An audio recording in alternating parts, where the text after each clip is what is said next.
Bienvenidos a nuestro canal. Yo soy Pablo. And we are Familia Pablanu.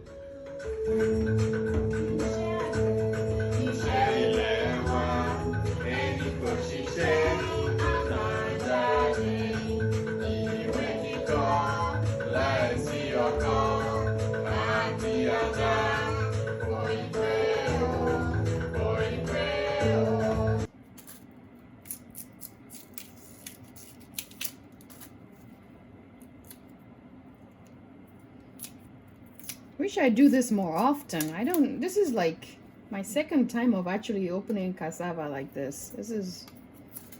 Boy, look, it's going well, isn't it? Out of practice. Yeah. I mean, growing up, we don't eat cassava.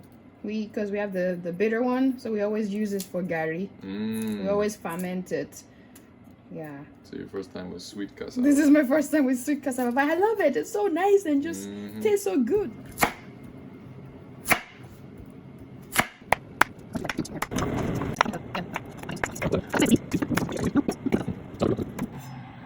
I do these kind of like how I do blini, so I even use my hand.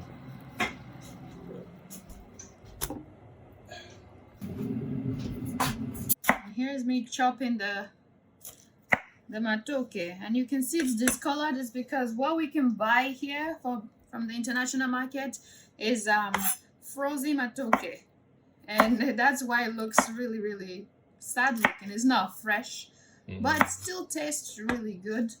We'll just have to make do because we live in mid-America, so this is what we can get here.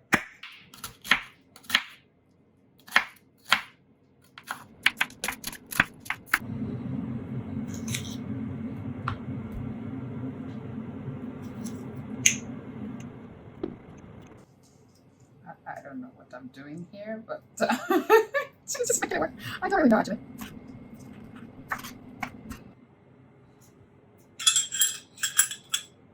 Put some garlic in here. Need something to put it up with.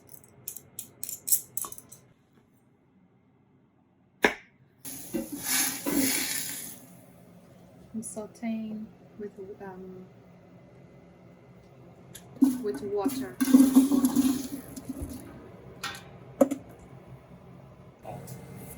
Now we're just sauteing the onion and garlic in some water.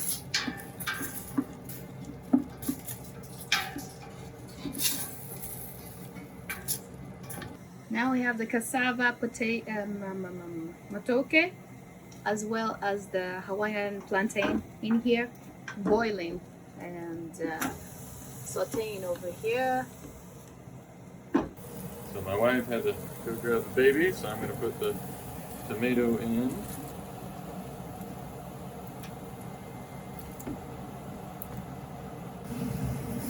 Stir all that up in there.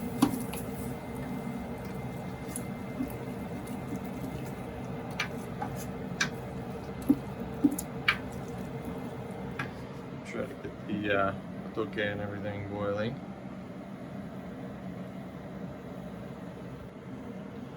Wow. Getting the next injera ready. Who said men can't multitask, huh? And chopping up the peppers.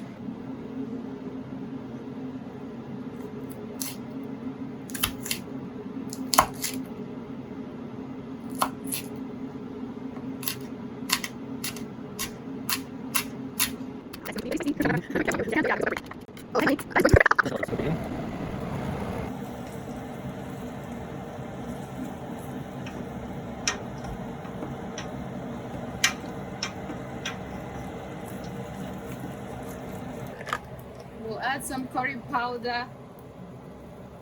And you sprinkle and shake, sprinkle and shake, sprinkle and shake. That seems good enough. I add some of this, a little bit of ajinomoto. That's what they call it actually. Well, I don't know. Umami. Umami, yes. Let me just sprinkle and shake because we don't need much, just a little bit. Hope you guys can see it. Just sprinkle, sprinkle, sprinkle. And that's it. And now I'm going to add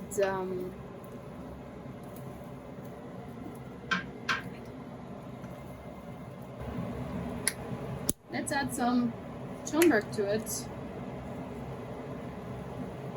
Sprinkle, shake, sprinkle, shake, sprinkle, shake. That's good. And I need to add some more water. It's about to make like a curry. So, and that water is because I'm about to add some garbanzo beans to it. Already pre-cooked garbanzo. Let me pour it into it.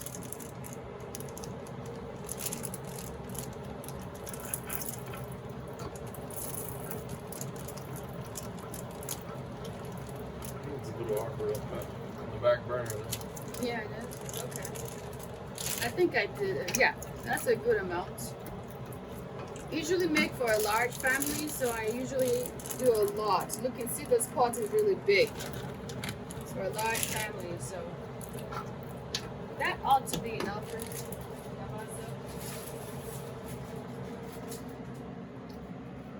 now. Once the plantains, Matooke, as well as the Hawaiian plantain. And cassava. Oh, and the cassava. Once they cook, almost there, then we'll add it to the curry. Since we do not use salt, I'm going to add my secret ingredient to give it a little bit of tartness to compensate of the lack of salt. And it's just apple cider. Apple cider vinegar. Apple cider vinegar. Just, I guess you don't sprinkle and shake, just pour until the ancestors whisper to you, "Enough, my child." Yeah, I think they whispered. Now we add the matooke in. Ooh. We got some more cassava and stuff. You see that we're really cooking for a large family here. I mean, look at this. It's a good amount. It's a good amount. Big Oh, old pot. forgot to cut one of the matooke. This is some basil from our garden. It's also known as Efione in Nigeria, and we have some Swiss chard here. It's similar to our Niger spinach. Tastes so earthy, so nice. It's so good. So we chop it up and put it in the curry that we're making. It'll be so good.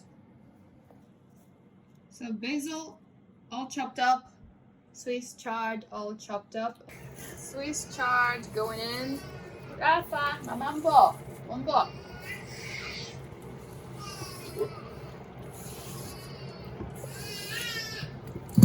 need to put this.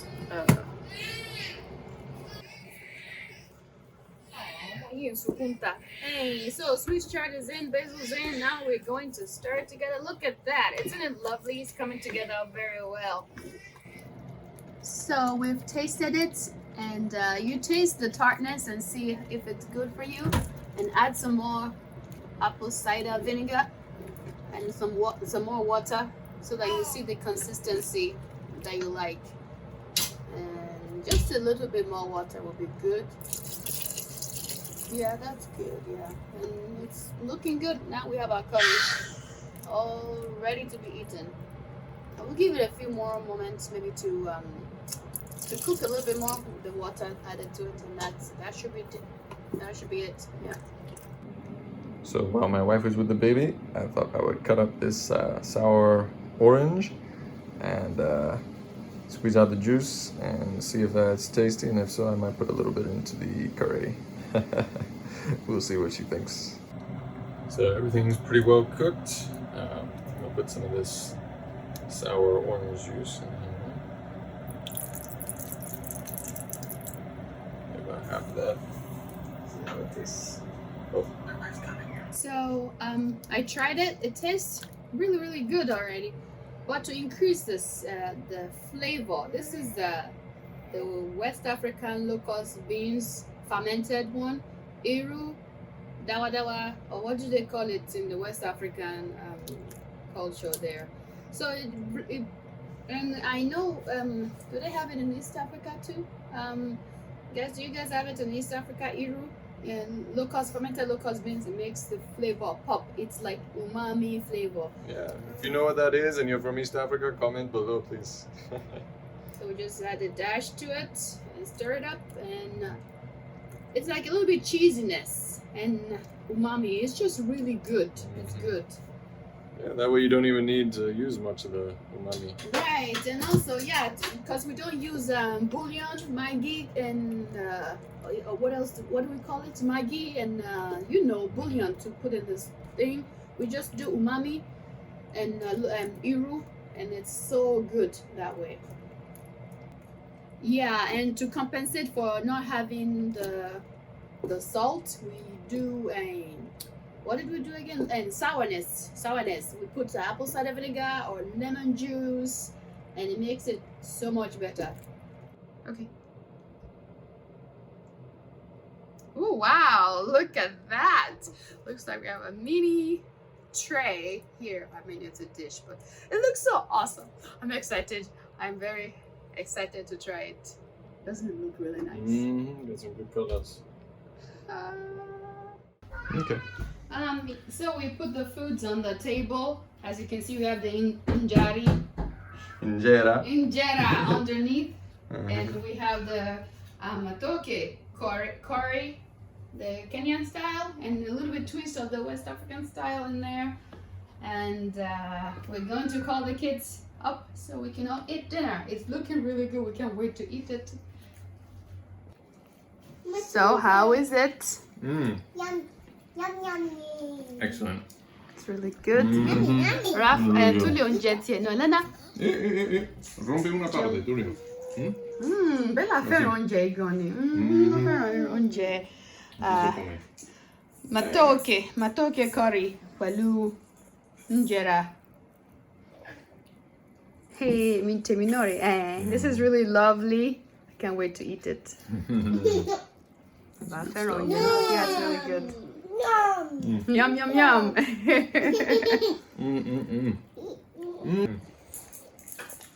Everything cooked down a bit more than we expected, but it was really good. I would have liked the matooke to be, a little more solid, but like we said, they had to come frozen. Yeah. So they just disappeared in the food, unfortunately, but it gives it a good flavor. But the cassava It's so creamy. adds a little bit of buttery flavor. Yeah. Really good. I'm so happy to finally have our own injera. So since the last time we went to the Ethiopian restaurant, and when I finally brought you, I was like, okay, we've got to have this. We have to have the injera in our house. So finally figured out how to make it. I'm really, really glad.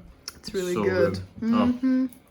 Wish everybody could taste this food. Oh my gosh, it's so amazing. It actually tastes really, really good. I can't imagine. I can't believe it. Oh yeah, we have the matooke in there. We have the cassava. We have garbanzo beans. Injera. It's amazing. Oh, West African people. I've never had East African food before. It's amazing. It's so delicious. Yeah, isn't it delicious? It's really good, bro. Really, really good. Elena, ¿qué quieres? Injera. Ajá, ¿quieres más injera? Ok, te doy más. Aquí tienes. Ay, de nada. ¿Cómo? Quiero más injera. ¿Qué me dices? Papá, ¿me da más injera, por favor? Claro, aquí tienes, hija. Un momento. Y Tulio ya está comiendo un montón. So maybe this isn't too interesting to people, but to save everything, I rolled a bunch up and just wrapped them together and put them in the fridge. But for the rest of the injera, I'm gonna try to freeze some. So I put them each between some wax paper, so each one to keep it from sticking, so that way we can easily take it out frozen and just put it in a pan, warm it up quickly. And then also I took some of the starter earlier on and I mixed it up with a lot of the flour, the teff flour. And so by doing that, I just put it in the fridge, cover it, not airtight. I put like paper towel on top and cover it. And ideally, I can just pour this into the next batter that I make, and let it sit, and it should start up even faster than that.